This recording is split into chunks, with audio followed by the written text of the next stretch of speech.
You just announced measures to protect workers from dangerous heat.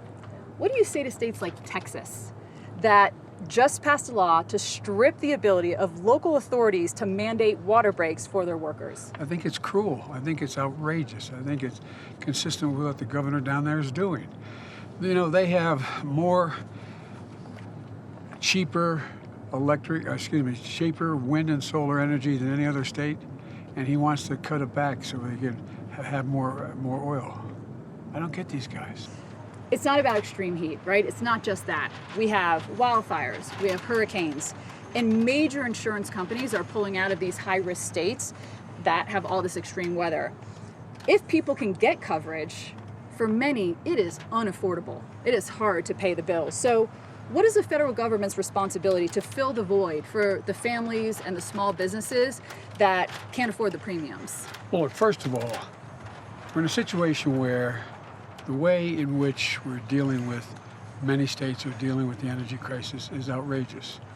Wind and solar are cheaper than fossil fuels. We're in a situation where when I became president, first thing I did, I rejoined the Paris Accord. Mm-hmm. Second thing I did, I went to the first COP meeting. I got over 100 countries to agree to get rid of methane over a period of time. We're moving in a direction where I had all the automobile companies down to the south lawn of the White House. They all agreed to go totally, by 2050, totally electric. I brought labor together. Labor has been always opposed to environmental changes because they think it costs them jobs. It's their future.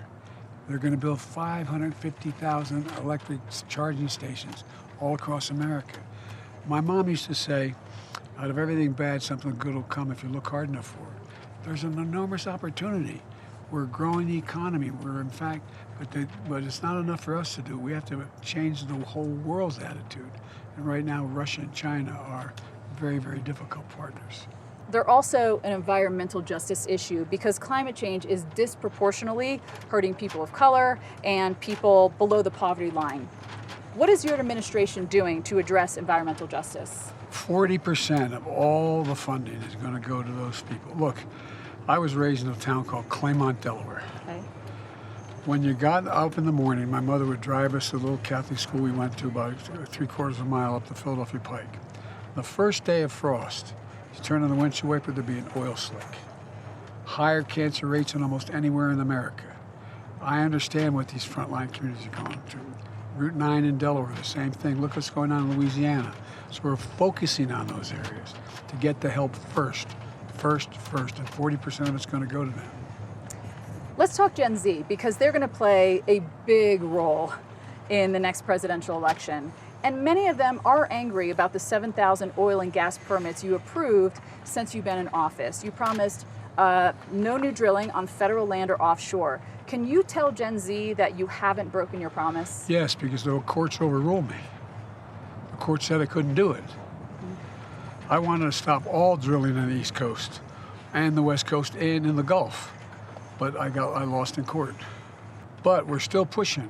We're still pushing really very hard. Look, the alternative is you get everything is better as we have the private sector's coming off the sidelines. They've invested $250 billion in alternative energy. They're building solar facilities. They're building, there's electrolyzers to take hydrogen and turn it. I mean, there's so much going on. Finally, no one can any longer deny that we don't have a problem with climate change. Climate scientists say that we have 5 years to avert global temperature increase of 1.5 degrees Celsius.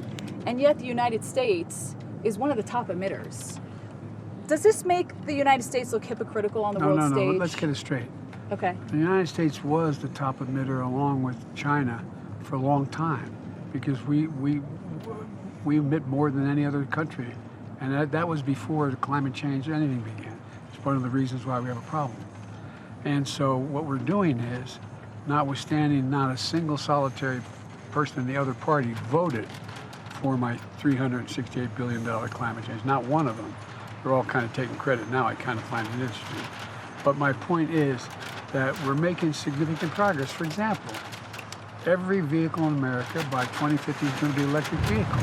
By 2030, 50% are electric vehicles, saving billions of gallons of not only not burning oil, but also the environment's going to be saved. Look, the other thing we're doing, we have over 66,000 farms. We're now paying farmers to plant crops that absorb carbon from the air, and we pay them to do it, and it's millions of acres. So we're making significant progress, but it's a constant fight. So let's talk a little bit more about clean energy and the power grid. Power outages go on for days after hurricanes, ice storms, and floods. Right now, heat is actually impacting the output of oil refineries, and we haven't even had a landfalling hurricane yet. That's right. How can you make the power grid more resilient? 3 ways. Number one, the power grid is what people say, not my neighborhood. These big high tension wires that carry the electricity long distances. For example, we're now transmitting over those lines on the East Coast. We're transmitting wind power coming off the shores, okay?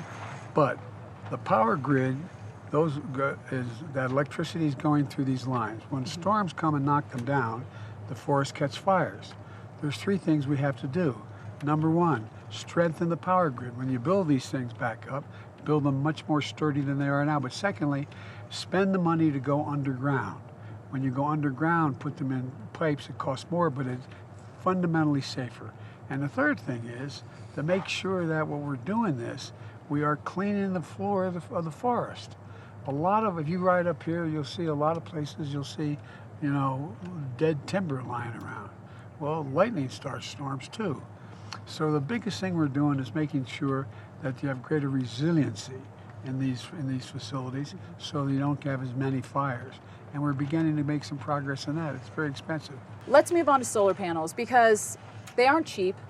Fewer than 5% of American homes have them, and it's still easier just to get your energy from the grid. How do you convince Americans that the hard thing to do might be the right thing to do for the environment? We're getting them tax credits to do it. That's what they do. You can afford to do it, and you can afford to weatherize your home. We're paying people to go out and make their homes more solid in the sense that they're not letting out heat, they're not letting out cooling, and we're paying them to put on their roofs solar panels. It's available to us. That's what the so-called act that I've done, $369 billion, that's part of what it's going for.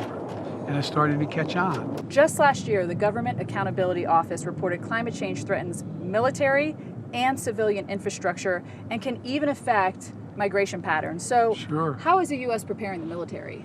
Well, we're preparing the military by trying to deal with the climate stuff. For example, many of the bases that have flooded, many of these massive floods, they've flooded out military bases in the Midwest and the South. That has a profound impact on readiness. And so what we have to do is change the way in which we generate energy. And that's the whole of it. And the military is doing their part. Look, one of the things we have to do is be able to predict better. You're one of the best weather people in the country.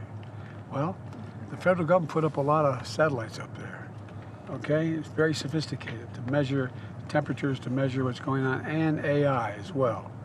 You're much better positioned to predict what's going to happen tomorrow and the next day in terms of weather patterns. Climate change knows no borders, right? Everyone's affected by this. Is it the responsibility of the U.S. to protect migrants who might be fleeing extreme weather in their countries?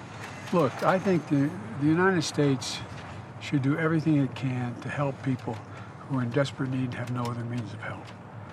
And we've always done that. It is just who we are. We're the United States of America.